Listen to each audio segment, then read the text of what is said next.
Et c'est ça l'Afrique. C'est pourquoi vous voyez, les gens n'osent pas. C'est pourquoi je t'ai dit, fiston, si tu veux investir, tu viens, 50-50, on crée des écoles partout. Si quelqu'un veut venir, et je vous invite à venir, on crée des salles de classe. On donne cette connaissance-là à ces jeunes. Ils doivent aller à l'école. Je sais bien ce que tu dis. On doit les donner l'opportunité.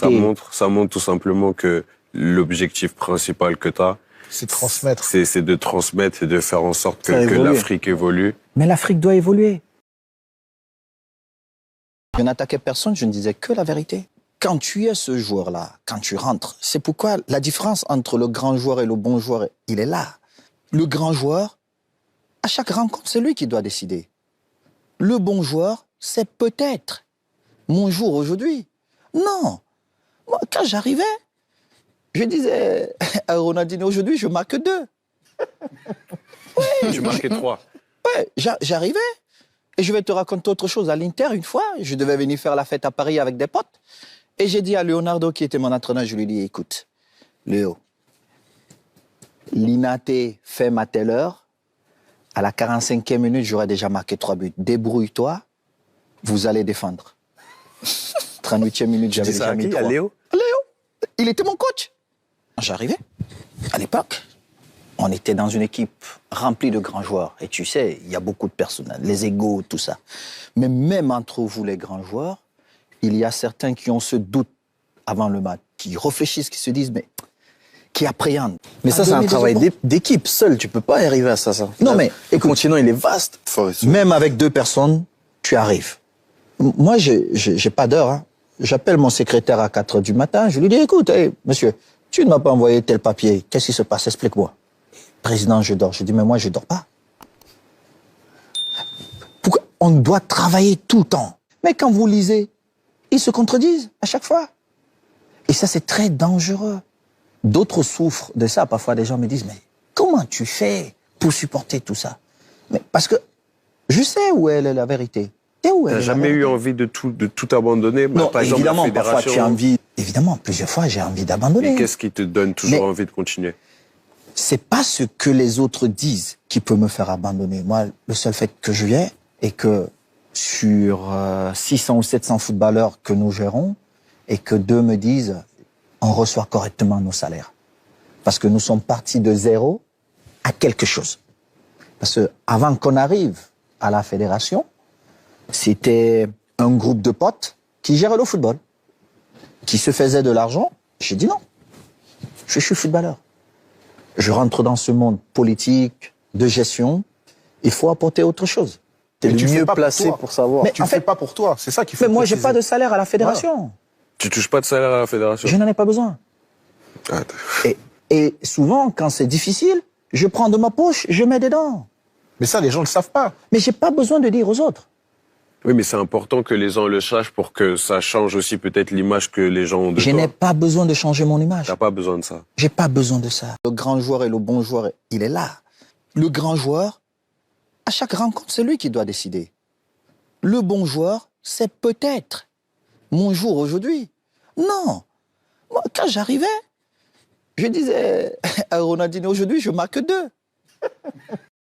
Par contre, maintenant, la gestion du stress, c'est ça qui va faire le champion, c'est ça qui va faire la différence entre le champion et le mec très très bon à la salle. Ouais. Je voulais rebondir sur ça, Cédric. Par contre, moi, je n'étais pas stressé. Je te promets. Parce que c'est toi le prédateur. Mais c'est lui. C'est lui qui va attaquer. Je n'étais jamais stressé parce qu'il a peur de brûler. J'étais concentré. J'étais dans mon élément. C'est quoi ta définition du stress? Je vais te dire. Moi, quand j'arrivais peut-être... T'as jamais été stressé dans ta vie? Oui. Pour une compétition. Aujourd'hui, vu mes fonctions, je suis stressé parce que ça ne dépend plus de moi. Mon job, ma pression, c'est de tout faire pour que les joueurs soient bien.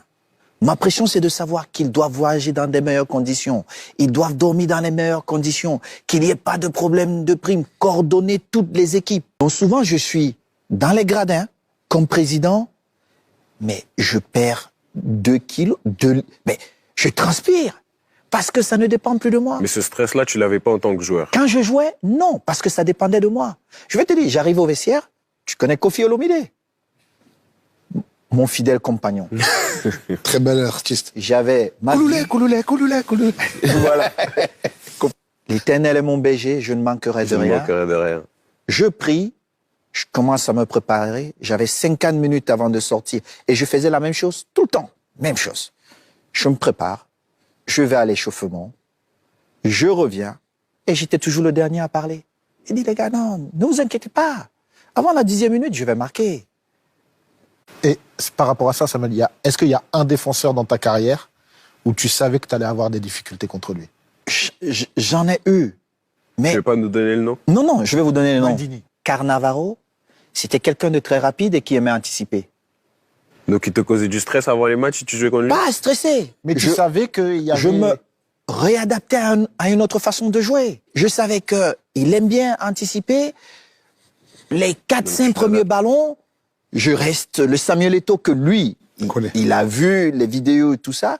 Et puis je change. Il a déjà un problème. Il doit s'adapter à mon jeu maintenant. Je commence à jouer 3 quarts. Je ne joue plus 2 au but. Donc, il a ce stress maintenant de dire, mais le mec, C'est l'adaptation. c'est l'adaptation. Donc, après, j'ai eu des mecs comme Rigobertson que je n'ai jamais voulu avoir comme adversaire pendant un match. Parce que le mec, à l'entraînement, il te bottait, il marche sur toi, il t'insulte. Il te met dans des conditions où tu dis, mais mec, on n'est qu'à l'entraînement. Ça me rappelle une fois un grand champion, un grand footballeur, je sais pas si vous le connaissez, il a subi une injustice un jour. Il devait être Ballon d'Or et c'est Cannavaro qui a été Ballon d'Or à sa place. C'était en 2006. C'était en 2006. On citera pas son nom. Tu l'as vécu comment, ça, par exemple? Non, le plus important n'était pas là pour moi. Ouais, pour moi, la J'avais transition. perdu quelque chose de beaucoup plus important. C'est, pour moi, jouer la Coupe du Monde Avec le Cameroun. avec le Cameroun était un défi majeur et on n'a pas réussi. Et c'était dramatique parce que c'était à la dernière seconde. Je sais pas si vous vous rappelez. Moi, j'avais 6 ans. J'avais quoi, 5, On 6 se, ans? on se rappelle très bien, Samuel, d'autant Ah oui. que Toi, l'Algérie tu a étais- perdu contre le Cameroun. Pareil, à la dernière seconde, on sait, ça fait mal. Très mal. Ça fait mal. Et en plus, tu peux perdre, on te gagne 3-0, mais là, jusqu'à, je crois, la 72e minute, on gagne. Tout est cool. L'Égypte ne joue pratiquement rien. Déjà que nous sommes allés en Côte d'Ivoire, on gagne dans un stade compliqué avec les Drogba, les Okora et autres. On passe devant la Côte d'Ivoire et on arrive où, normalement, on doit gagner. On se fait rattraper au score. On a un penalty, je crois, à la 94e ou 95e minute. Qui tire le penalty? Ouémé, Non, mais c'est beau. il manque. Je te dis, c'était... Et ça aurait C'est été marrant pire, parce je que pense quand j'ai même, non raté mon penalty en finale de Coupe du Monde, On a oublié. une des premières personnes à m'avoir appelé, c'était Samuel. Parce Et que- j'ai encore le message vocal où il m'explique que ça fait partie du jeu, que forcément tout le monde aurait aimé que je marque, sauf les Argentins évidemment, mais que il faut pas laisser cet épisode-là me définir C'est en pas tant que grave. joueur et aller de l'avant parce que c'est pas tout le monde qui aurait pris justement son courage à deux mains pour aller tirer et que ça fait partie de la carrière d'une footballeur. T'as raté des pénaltys? Ah, mais bien Peut-être sûr. pas. Et je vais te dire, j'ai manqué 2 penalties au cours d'un match, Le même. le même match Villarreal, et je devais être Pititi. Oh. Et Forlan me gagne d'un but. Je manque 2 penalties au cours de même match. Incroyable.